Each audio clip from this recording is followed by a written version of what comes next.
Hello guys, welcome back to my channel D that Victoria. So आज हम इस video में क्लास 9th के इक्विलेट्स ज्योमेट्री चैप्टर का क्वेश्चन नंबर 2 सॉल्व करेंगे। ठीक है, क्वेश्चन नंबर 2 में क्या दे रखा है, give a definition for each of the following terms, are there other terms that need to be defined first, what are they and how might you define them. हमें इसमें पूछा गया है कि हमें डेफिनेशन बतानी है जो भी फॉलोइंग, इस क्वेश्चन में कुछ पार्ट दे रखे हैं जैसे पैरेलल लाइन लिखा है और बाकी सारे पार्ट दे रखे हैं स्क्वायर, इन्हें हमें डिफाइन करना है। ठीक है, और इसमें हमें पूछा गया है कि कुछ अदर टर्म भी है, जैसे ये एक टर्म है पर पैरेलल लाइन हमें दे रखा है इस पार्ट में। ठीक है, क्वेश्चन नंबर 2 के पार्ट में ये दे रखा है हमें, तो हमें इसे तो डिफाइन करना ही है, पर इसके अंदर कुछ ऐसा है कि हमें उसको भी डिफाइन करना है, हमें वो भी फर्स्टली उसको डिफाइन करना है, ये पूछा गया है हमें। ठीक है, what are they and how might you define, वो कौन है और हम कैसे उसे डिफाइन करेंगे। तो चलिए शुरू करते हैं। आंसर में हम क्या करेंगे, डिफाइन करेंगे। डिफाइन में हम लिखेंगे पैरेलल लाइन है सबसे पहला पार्ट हमारा। ठीक है, पैरेलल लाइंस में ये आंसर मैंने डिफाइन लिखी हुई है, मैं आपको समझा देता हूँ। लाइन पैरेलल लाइन का डिफाइन मैंने क्या लिखी हुई है, lines which never meet each other in a plane are called as parallel lines. Parallel line का मतलब वो होता है जो लाइंस कभी भी मीट नहीं करती है एक दूसरे से और हमेशा प्लेन में होती है, मतलब। ठीक है गाइस, उसे हम कहते हैं पैरेलल लाइंस।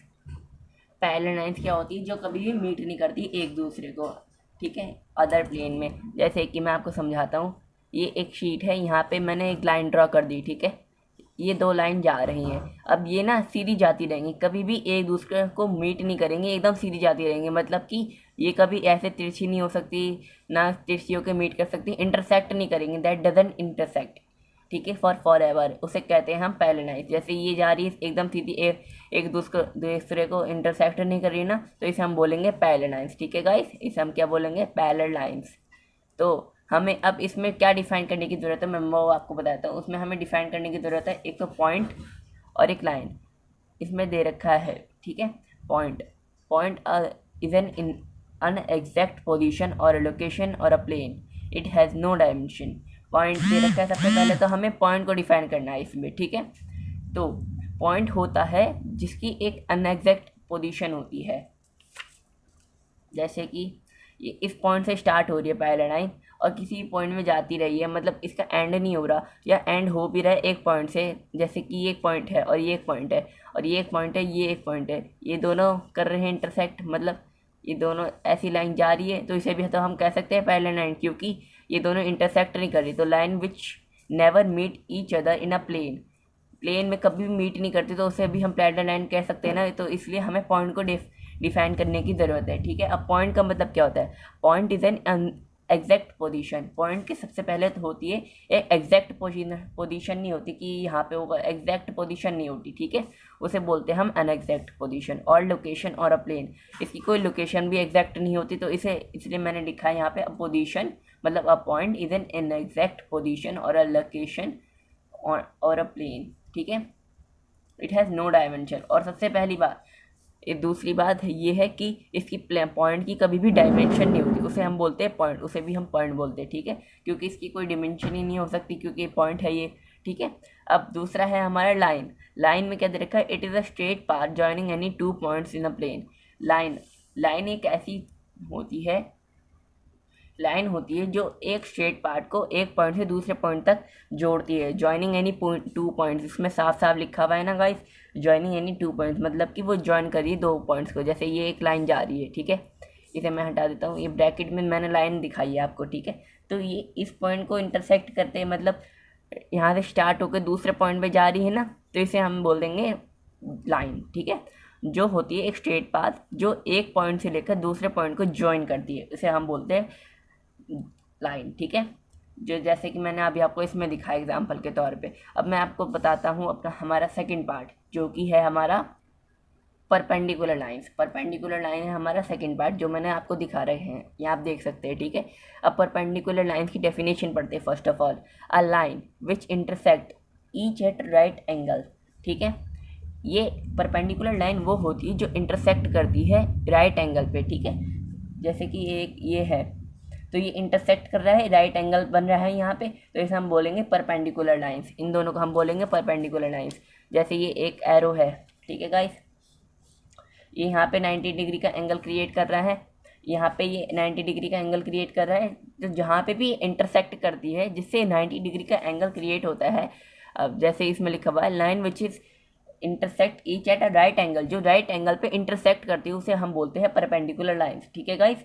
और पॉइंट की डेफिनेशन मैंने आपको पहले दे दी है, जो कि जिसकी एग्जैक्ट पोजीशन होती है और लोकेशन होती है। और लाइन की भी मैंने आपको पहले बता दी है, जो एक पॉइंट से लेकर दूसरे पॉइंट को ज्वाइन करता है। जैसे मैंने आपको पिछले में पढ़ने पेज में दिखाया था कि जैसे ये लाइन जा रही है तो ये एक पॉइंट से स्टार्ट हो रही है, दूसरे पॉइंट पे एंड हो रही है। ठीक है, तो इसे हम बोलेंगे लाइन। ठीक है, जो दो पॉइंट को एक मतलब ज्वाइन करती है। ठीक है, और इसमें एक और ज़रूरत है एंगल, क्योंकि यहाँ पे एंगल क्रिएट होता है ना जब राइट एंगल पे इंटरसेक्ट होती है, तो इसलिए यहाँ पे हमें एंगल की डेफिनेशन देनी है। An angle is a figure which is formed when two rays intersect at the same point.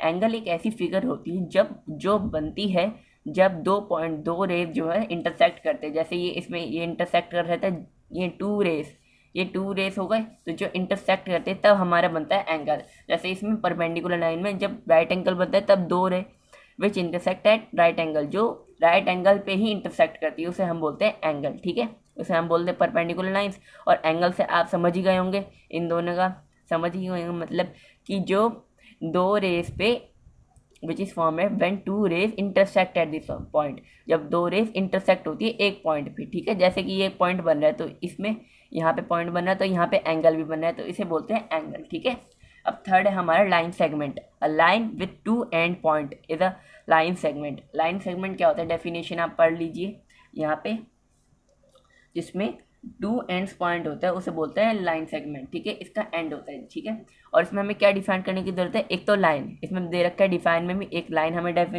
Define करना है। ठीक है, और दूसरा करना है हमें पॉइंट।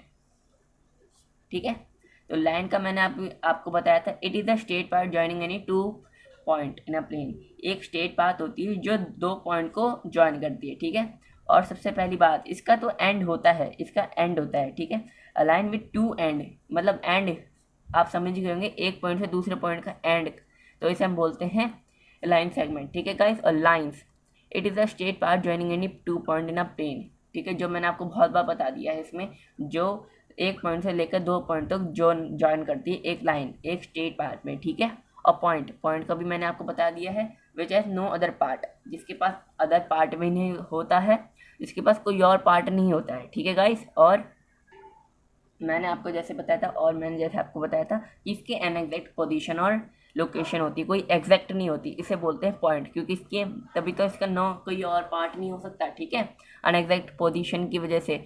तो अब हम करते हैं अपना फोर्थ पार्ट। लाइन सेगमेंट हमें क्लियर हो चुकी है। ठीक है, अब हमारा fourth part radius of circle. Radius क्या होता है, पहले हम इसकी डिफाइन पढ़ते हैं। First of all, the line with one end point at the center and other at any point on the circle boundary।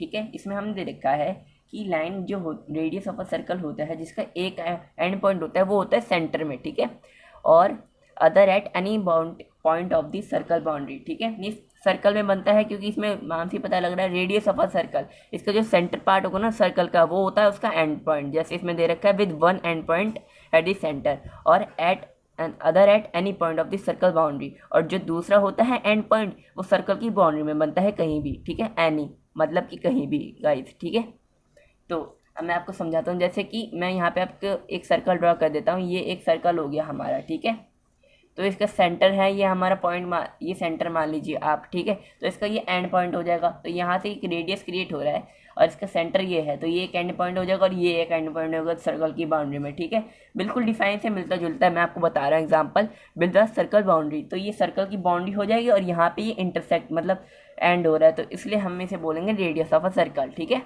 और इसकी ये डिफाइन हो जाएगी। सर्कल क्या होता है, plane circular loop with a centre. एक प्लेन सर्कुलर लूप होता है सेंटर के साथ, जैसे इसमें ही बता रखता हूँ, एक सर्कुलर लूप हो गया ये हमारा। ठीक है, इसे सर्कल भी बोल सकते हैं क्योंकि ये होता ही सर्कल है, और एक इसका सेंटर होता है। जैसे तभी तो radius of a circle diameter निकलते हैं, तो इसका एक सेंटर होता है सर्कुलर लूप का। ठीक है, तो इसे हम बोलते हैं सर्कल। ठीक है, अब सर्कल हमें क्लियर हो चुका है। पॉइंट पॉइंट मैंने आपको बता दिया बहुत बार, which has no other part, उसकी एग्जैक्ट पोजीशन और लोकेशन की वजह से उसका कोई पार्ट नहीं होता है, ठीक है। पॉइंट ये होता है। अब स्क्वायर, स्क्वायर क्या होता है, ठीक है। Radius of a circle, fourth part हमें क्लियर हो चुका है गाइस। अब स्क्वायर पढ़ेंगे। A square is a quadrilateral which has all the sides, all angles equal and all angles equal. Square जो होता है क्वाड्रिलेटर होता है which has all the side, जिसकी सारी साइड और सारे एंगल इक्वल होते हैं, ठीक है। और इसमें हमें क्या क्या डिफाइन करने की ज़रूरत है, जैसे हमने क्वेश्चन में पढ़ा था, इसमें डिफाइन करने की ज़रूरत है वर्टिसेस, ठीक है, और एंगल। मैं इसे भी पढ़ देता हूँ। Are the corner of the points, vertices जो होते हैं वो vertices are the corners point, ठीक है। और एंगल, एंगल भी मैंने आपको बता दिया है, figure that formed when two rays intersect at the same point. एक फिगर जब फॉर्म होती है जब दो रेस इंटरसेक्ट होते हैं एक सेम पॉइंट पे, ठीक है गाइस, ठीक है। अब आप देख पा रहे होंगे एट द सेंटर, मतलब एट द सेम पॉइंट, उसे हम बोलते हैं एंगल, ठीक है। जैसे मैंने आपको बता दिया है पहले, जिसका figure that form when two rays intersect at the same point. अब सबसे पहले करते हैं सर्कल की, स्क्वायर की पूरी डेफिनेशन क्लियर आपको।